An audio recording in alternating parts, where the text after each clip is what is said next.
ప్రపంచాన్ని మొత్తాన్ని యుద్ధ మేఘాలు ఉనికిస్తున్నాయి. ఐరోపా, పశ్చిమాసియా ప్రాంతం నుంచి భారత సరిహద్దు దేశాల వరకు అదే పరిస్థితి. ఇప్పుడు ఆ జాబితాలో మన పొరుగు దేశం బంగ్లాదేశ్ కూడా చేరింది. స్వల్ప వ్యవధిలో అక్కడ దావానలంలా వ్యాపించిన అల్లర్లతో ప్రభుత్వమే కూలిపోయింది. రష్యా, ఉక్రెయిన్, ఇజ్రాయెల్, ఇరాన్ కేంద్రంగా నెలకొన్న తీవ్ర ఉద్రిక్తతలు ఇప్పటికే ప్రపంచాన్ని దాదాపుగా రెండుగా చీల్చేశాయి. ఇప్పుడు ఇండియా తీసుకోవాల్సిన జాగ్రత్తలేంటి? ఇదే అంశంపై ఇప్పుడు ఈ వీడియోలో తెలుసుకుందాం. ముందుగా మా విక్రమ్ టీవీ ఛానల్ ని సబ్స్క్రైబ్ చేసుకోండి. లేటెస్ట్ అప్డేట్స్ కోసం పక్కనే ఉన్న ఆ బెల్ ఐకాన్ని కొట్టడం మర్చిపోకండి. ఇక ప్రపంచం మొత్తాన్ని యుద్ధమేఘాలు ఉనికిస్తున్నాయి.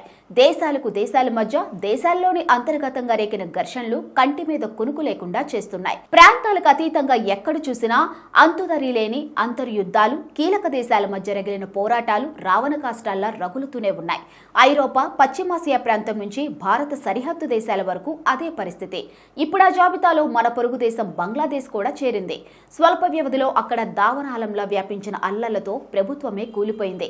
ఈ పరిణామాలన్నీ ఢిల్లీ నాయకత్వాన్ని పెడుతున్న పరీక్షలేమిటి? దౌత్యపరంగా, వాణిజ్యపరంగా, భద్రతాపరంగా ఇవి విసురుతున్న సవాళ్లను ఎలా ఎదుర్కోవాలని బంగ్లాదేశ్లో రాజకీయ సంక్షోభం భారత్కు సవాల్గా మారింది. సుమారు 15 ఏళ్లుగా భారత్కు స్నేహాస్తం అందిస్తూ వచ్చిన హసీనా ప్రభుత్వం ఒక్కసారిగా కూలిపోయింది. విపక్ష బంగ్లాదేశ్ నేషనల్ పార్టీ, బీఎస్పీ, జమాత్-ఈ-ఇస్లామీ పార్టీలతో కూడిన సంకీర్ణ ప్రభుత్వాన్ని సైన్యం ఏర్పాటు చేస్తే భారత్కు తలనొప్పిగా మారే అవకాశం ఉంది.